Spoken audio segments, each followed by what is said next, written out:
BBC announced 3 new cast members for the 13th season of Doctor Who, and the first female Doctor, Jodie Whittaker, in 2018. Bradley Walsh, Dawson Cole and Mandip Gill are joining the cast, playing Graham, Ryan and Yasmin, respectively. Details about their characters are still being kept close to the vest. Also read Doctor Who spin-off class cancelled after 1 semester. Walsh is best known for playing London Police Sergeant Ronnie Brooks from 200,914 on Law Order UK, as well as the role of Danny Baldwin on Coronation Street from 200,406. He also appeared on the Doctor Who spin-off The Sarah Jane Adventures, on the episode Day of the Clown.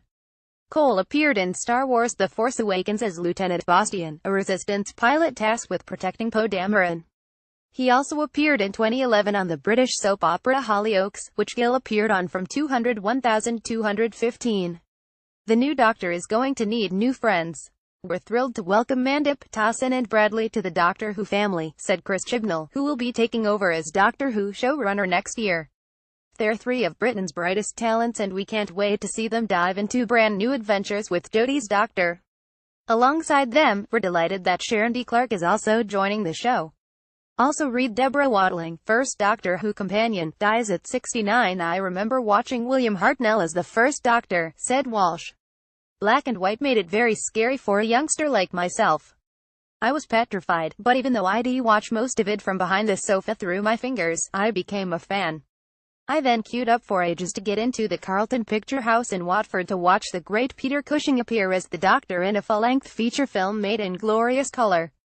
Am I thrilled to be part of this whole groundbreaking new dawn for the Doctor? Oh yes, Whittaker will make her debut as the 13th Doctor at the end of this year's Doctor Who Christmas special, which will be the final appearance for Peter Capaldi as the famous Time Lord. Whittaker's first season will consist of 10 episodes airing next fall, starting with a 60-minute season premiere. Meet the 13th Doctor's new friends Yasmin, Mandip Gill, Ryan, Dawson Cole, and Graham. Bradley Walsh, Dr. Wowpic.twitter.com 6L9 if GVOD Doctor Who official at BBC. Doctor Who October 22, 2017. It feels like it was yesterday when Peter Capaldi replaced Matt Smith as the legendary Doctor. But like Smith and David Tennant before him, Capaldi will set down his sonic screwdriver after 3 seasons on Doctor Who after this year's Christmas special. Of course, that means that the Doctor will soon undergo another regeneration, an event which has occurred 12 times over the decades with various results. With the identity of the 13th Doctor about to be announced, here are our picks for the best and worst farewells the Doctor has given. 12. David Tennant as the 10th Doctor in the end of time. Matt Smith's tenure as the Doctor got off to a rocky start thanks to David Tennant ending his run as one of the most popular Doctors ever by infamously wailing "I don't want to go." Tennant's last Who tale consisted of the Doctor treating regeneration like permanent death, only to giddily hop around once he transformed into the 11th Doctor. Combine that with a new showrunner that overhauled the show, and you have a very dissonant jump from one era of Doctor Who to the next. 11. Colin Baker as the 6th Doctor in time and the Ronnie. Unlike the other Doctors, Colin Baker unceremoniously left Who in between seasons, forcing an impromptu regeneration in 1987 that required Sylvester McCoy to wear a wig imitating Baker's curly locks for the regeneration scene. 10. Sylvester McCoy is the 7th Doctor in the Doctor Who TV movie. The maligned attempt by Fox to resurrect Doctor Who in the 90s featured McCoy dying a gruesome death in an emergency room complete with grisly sound effects before regenerating into Paul McGann's 8th Doctor. 9. Patrick Troughton as the 2nd Doctor in the War Games. In return for helping save some enslaved human soldiers, the Doctor turns himself into his fellow Time Lords to be tried for stealing his time-traveling TARDIS.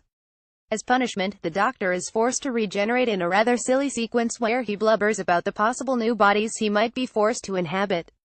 8. Tom Baker as the 4th Doctor in Logopolis. The most iconic Doctor ever ended his run after falling from a crane during a battle with his arch-nemesis, the Master.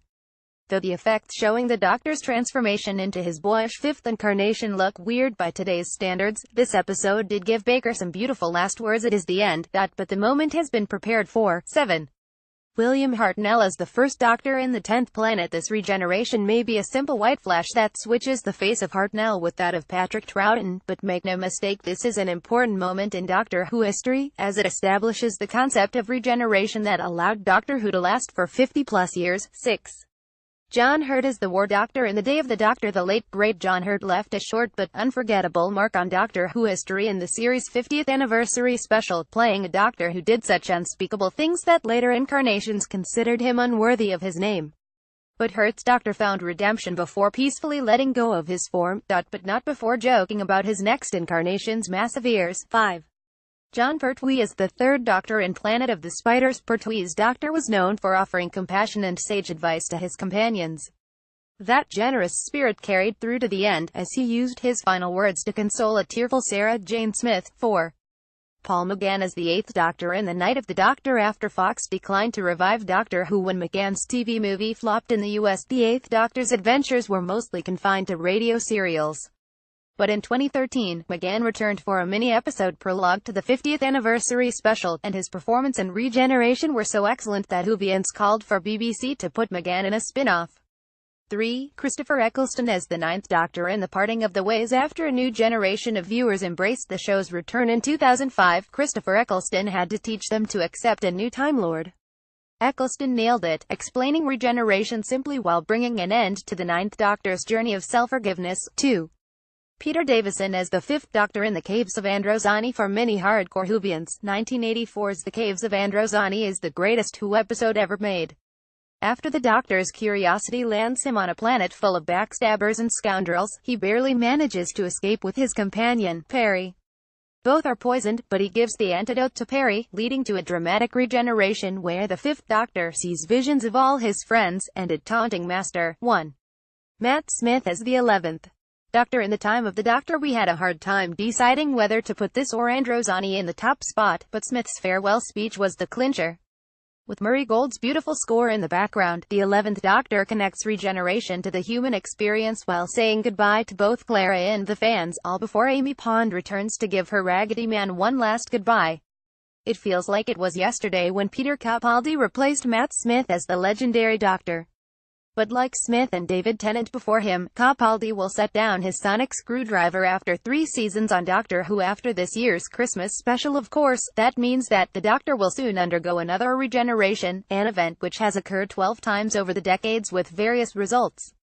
With the identity of the 13th Doctor about to be announced, here are our picks for the best and worst farewells the Doctor has given.